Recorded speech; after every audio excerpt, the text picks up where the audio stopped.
ದಿನ ಕರ್ನಾಟಕ ರಾಜ್ಯ ಗ್ರಾಮಾಡಳಿತಾಧಿಕಾರಿ ಸಂಘದ ವತಿಯಿಂದ ರಾಜ್ಯವ್ಯಾಪಿ ಎಲ್ಲ ತಾಲೂಕು ಕಚೇರಿಯ ಮುಂಭಾಗದಲ್ಲಿ ಗ್ರಾಮ ಆಡಳಿತಾಧಿಕಾರಿಗಳ ಹಲವು ಬೇಡಿಕೆಗಳಿಗೆ ಈಡೇರಿಕೆಗಾಗಿ ಮುಷ್ಕರಕ್ಕೆ ಕರೆ ಕೊಟ್ಟ ಮೇರೆಗೆ ಈ ದಿನ ಹೊಳಲ್ಕೆರೆ ತಾಲೂಕು ಕಚೇರಿಯ ಮುಂಭಾಗದಲ್ಲಿ ಹೊಳಲ್ಕೆರೆ ತಾಲೂಕಿನ ಸಮಸ್ತ ಗ್ರಾಮ ಆಡಳಿತಾಧಿಕಾರಿಗಳು ಮುಷ್ಕರವನ್ನು ನಡೆಸಿರುತ್ತಾರೆ.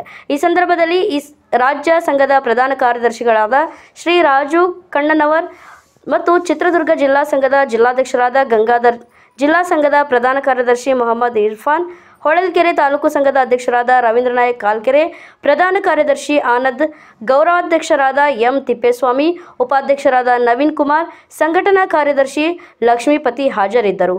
ವರದಿಗಾರರು ಕೆ ನಾಗರಾಜ್.